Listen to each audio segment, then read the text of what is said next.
Hey guys, I'm so excited for y'all to be a part of Kid Blast this year, and I wanted to just walk through how that we do things so that way you know what to expect. Some of y'all have been around Kid Blast for a long time. Some of you, this is your first time. So I'm going to walk through everything, even if you have been around Kid Blast, if you'll just tune in with me for just a few minutes, so that way we're all on the same page and we know what to expect. So in the email that you received, you should have your small group lesson as well as a document that will have everyone that's working and serving in the different areas, as well as all the different schedules. So I'm actually going to walk through the schedule, and I'll kind of pause and come back to things so that way I can explain who's going to be where and what's going on each part of the day. So when you first get to Kid Blast in the mornings, and if y'all can be here between 8:15 and 8:30, we will start registering at 8:30. We'll gather together in the foyer area right outside of the worship center and pray, and I'll give you any kind of specific details for that day. So try your very best to get there by 8:15 if you can to meet with us. So if you are a small group leader or a helper, you'll want to be sure that you have on your team colors. That is in the document, but I'll go ahead and walk through that. Preschool is pink, kindergarten is purple, first grade red, second grade yellow, third grade blue, fourth grade green, and then fifth grade is orange. It's a really big deal, and that's a huge part of what Kid Blast is that team spirit and wanting your team to be the team of the day and the team of the week. So you'll really want to participate in the colors. So whenever the kids arrive, our small group leaders and helpers will be outside, and your energizer, who is a older youth, they will be with you during the registration time and going into rally, and they're going to be getting the kids pumped up and excited about what's to come. They're going to be teaching them their cheers for the week, and just helping them to find their spirit gear. So y'all are just collecting kids for your small group. So you'll notice whenever you look through this document that you may be teaching second grade, but there's actually some other leaders as well teaching second grade. You guys will get a list of exactly who will be in your small group during the first day rally. So during that registration time where everybody's gathering together, you're just collecting everybody that's in second grade at that point. You're not really worrying about who that you'll have in small group. And as far as that goes, you're going to all travel together. Each grade level is going to travel together to rec and to lunch and to all those places. The only time that you're going to have that smaller group of kids is just your small group time for just that 30 minutes a day. The rest of the time you're all together. Okay, so during check-in, that's what you're doing, collecting your kiddos. Then we'll all come into rally. There will be flags set up around the room that has the team color, and that's where you'll sit every single time that you come into the worship center. You'll sit wherever your flag is. Rally is a wonderful, fun part of our day. That's usually the most fun, and that's what the kids always look forward to, is the rally time. It's full of games, fun worship. Of course, we have speaking time. That's when we set up the Bible story for the day. And then after that, if you'll look at your schedule, some of our kids will go to rec, and some of our kids will go to small group immediately following rally.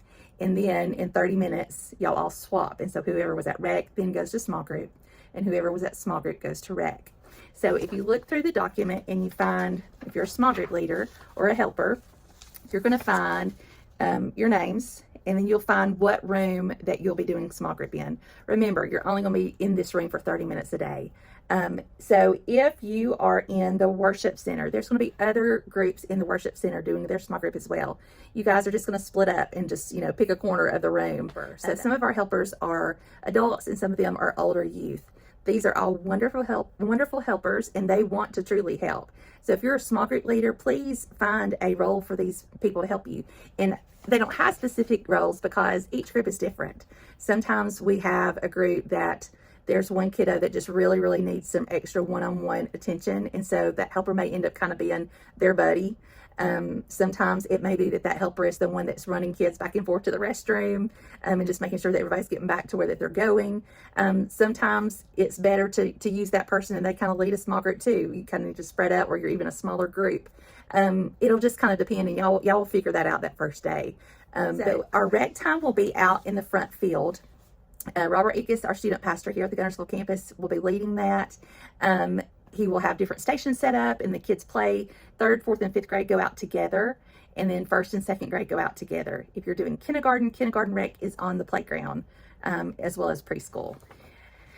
Okay, so then after rec and small group time, you guys are going to come back to the worship center, and sit in the same spot that you sat in during rally, and we will have a missions time together, and then from there we will dismiss to lunch. And so whenever you look at the schedule, you're going to notice that there's sometimes that it says location of things is the front tent.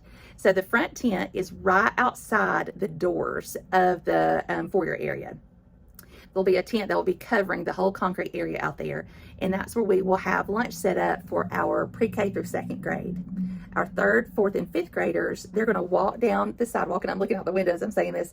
They're going to walk down the sidewalk, and they're going to have lunch under the awning where the fellowship hall is, like where we have a drive-through covered space. So that's where they will have lunch, okay? Then after lunch, that's when CTOs happen. So I'm going to talk about pre-K through second first as far as CTOs are concerned, and then I'll talk about the third, fourth, and fifth grade because they do different things. So after lunch, as a small group leader and a helper, you guys are going to stay with them, and y'all are going to travel with them to the different stations that they go to. They'll go to a different station every 30 minutes after lunch.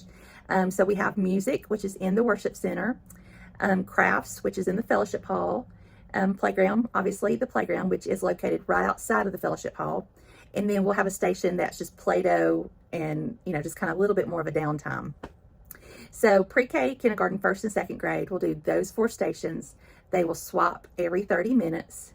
That's on your schedule and shows where that they're supposed to be and when. I don't think that I said where Play-Doh would be. It will be set up in what we call our pre-K room, which is the very front room in the foyer area that goes to the fellowship hall. And these will all be marked, so that way you know where to go, especially that first day.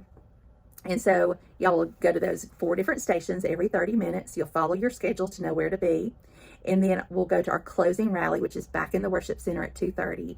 And closing rally is always a fun time because we give out our awards for the day. So we do a Kid Blaster of the day, a small group leader of the day, and then a team of the day. And the kids are always very excited to find out if they got one of those prizes. And so you really want to keep the team spirit up and remind children, that we're looking and we're watching for those kids that are making really good choices, and maybe are going out of their way to help in some way. Maybe they learned their Bible verse, or they're able to answer lots of questions during the small group time. Maybe they're being good helpers with their friends, whatever it may be. There's different ways that they can be chosen as the Kid Blaster of the day. And then of course, team of the day is just kids that as a whole for the team they just have lots of good energy, and they just really stand out above everybody else. Okay, so that's pre-K through second. That's what's happening with them. For our third, fourth, and fifth graders, many of you that are teaching third, fourth, and fifth grade, y'all are teaching a small group in the morning, and then in the afternoon, you're teaching a CTO. If you are not doing either one of those, if you're leaving half a day, that's only just a couple of folks, but make sure that you're staying through lunchtime. Don't leave before lunch, because we want to make sure that we've got our kids going to the right place as far as CTOs are concerned.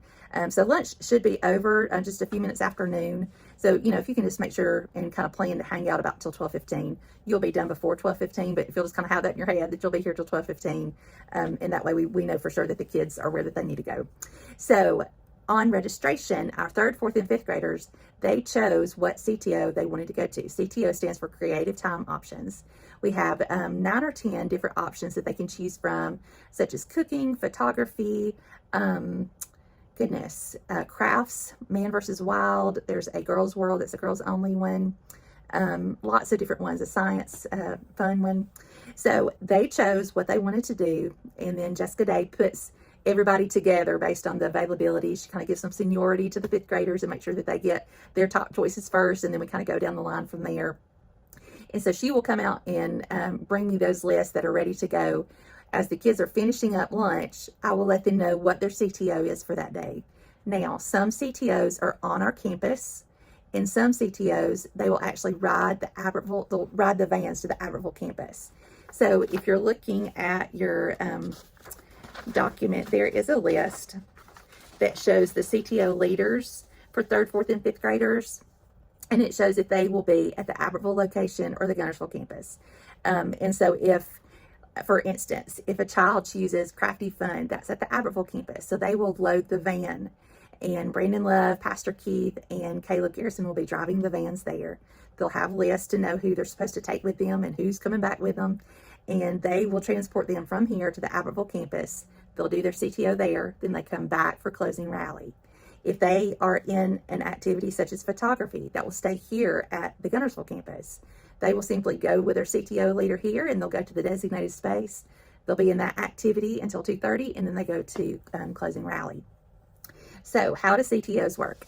CTOs are chosen for each day. So if I'm doing a CTO, I'm a third grader, I'm going to do Girls World on Monday. Then I'm going to do photography on Tuesday. And then on Wednesday, I'm going to do cooking. I'm not doing the same activities every day. I do a different activity each day. You do not have to worry about that at all as a small group leader.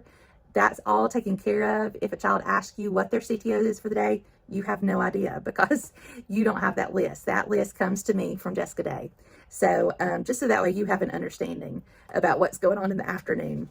If you are a CTO leader, you, as we've talked about, you're going to do the same activity every single day with a different group of kids. You're going to make a plan for cooking. For instance, you're going to have a plan that we're going to do salsa and chips, and that's what you're going to do every single day with just a different group of kids in that same time frame from 12 o'clock to 2:30. So I hope that makes sense. So energizers, what are energizers? If you haven't been around Kid Blast, you may be wondering, who are these people? Why do I keep seeing them on social media? So the energizers are kind of the face of Kid Blast.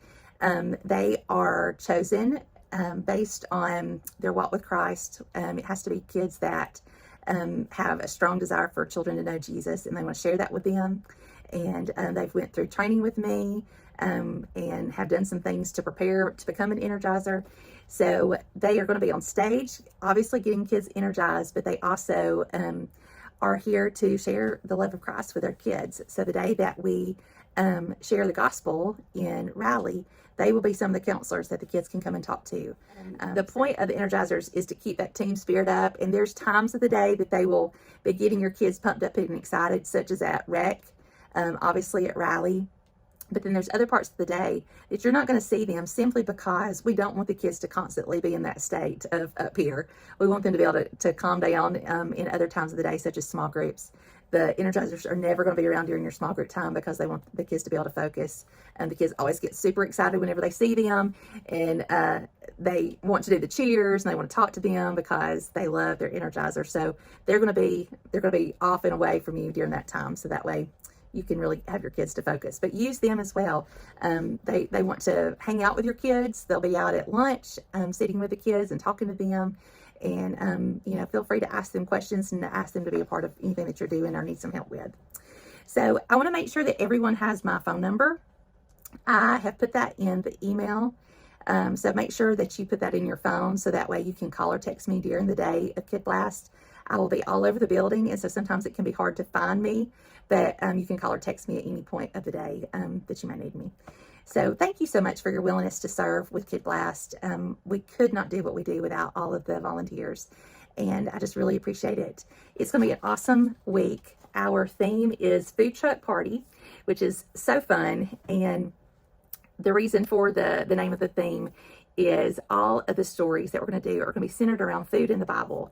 And our kids are going to see how God always, He meets physical needs because He wants to meet spiritual needs. And He has compassion and love for His children, and so He feeds us. And oftentimes that's feeding us with food, but then that's immediately followed up with sharing Jesus with us. And we're going to see in 3 different stories. The first day we're going to talk about how God provided manna for the Israelites out in the wilderness. And then the second day, we're going to do Jesus feeding the 5,000. And then the last day will be a story that sometimes we're not super familiar with. It is when Jesus had already died on the cross, and it was one of the times that He appeared to the disciples. And He appears to them out on the beach. They're out fishing, and they haven't caught any fish. It's such a parallel story to exactly of how He called them to follow Him as His disciples. And they've not caught any fish, and so He tells them to throw their nets on the other side. They do not know, they don't realize it's Jesus on the beach. And whenever they do, of course, their nets are full, and Peter goes, oh, it's the Lord. And so he gets out and he runs to the beach, and Jesus actually takes some of the fish and He cooks them breakfast on the beach. And following that is a much more familiar story of where Jesus asked Peter 3 times, "Do you love me?" And Peter responds with yes, and he says, "Then feed my sheep." This will be the day that we will really focus on the gospel. So just to be completely transparent with you, we always buy curriculum that we use, and we make it our own and take it apart every single year. And I bought this curriculum. I was really excited. I love the idea of looking at different meals and how God provided for physical hunger and then for spiritual hunger. Loved that.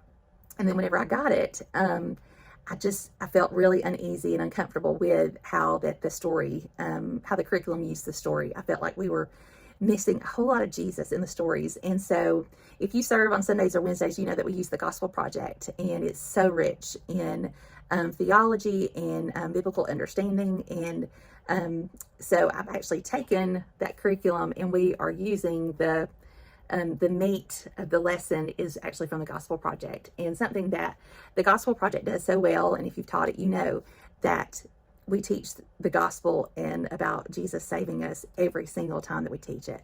We will do that with this as well, and I love that, and I'm excited about that. So we're going to talk about Jesus and him dying for our sins every single day, but on Wednesday we will have a little bit stronger emphasis on that during our rally time, as well as our small group time. So typically, whenever we do our gospel emphasis day during Kid Blast, we will give an opportunity for children to respond and come back and talk with people. And so it may be on Wednesday. We sometimes can go a little bit longer for that rally. If we do, we'll just adjust accordingly, and I'll let you know on that day. And if you were to have someone stay back from your group, it's okay. Don't be worried at all. You will go on to your small group or rec or wherever you're supposed to be, and we will be sure to bring them to you. We'll find where you're at, and we'll bring them to you. So that is it, guys. If you have any questions, please do not hesitate to reach out to me. I had much rather everybody be on the same page and feel comfortable and confident about what's happening. So feel free to shoot me a text. Don't email me because it may get overlooked this next week just with preparing for Kid Blast. Things that I'd love for you to pray with me about as we prepare for Kid Blast is the weather. That's something that we always are a little anxious about because we do so many of our activities outside. We have certainly worked through years where we had rain every single day, and it worked out just fine, and the Lord made things happen for us that week. And I know that if it rains that it will, but it does not hurt for us just to ask the Lord to give us a little bit of sunshine that week. So pray for the weather. Also pray that the Lord would keep people well, that we would not have stomach viruses or flu or anything like that could deter us from having an awesome week, both for the volunteers as well as for the kids. And just pray for the people that will be serving. Pray that the Lord would give them strength and energy. We all have things going on in our personal lives at home, and just pray that the Lord would help us, would sustain us during that week, and would help us to focus our attention on sharing His good news with these children. And last but not least, pray for the kids, every single kid that walks through our door, that they would have ears to hear the gospel and the wonderful saving news of Jesus, and that they would respond to that message, and that we would see life change and good things happen this week. I love you all. I'm so thankful for you. I cannot wait to serve along beside you during Kid Blast. See you soon.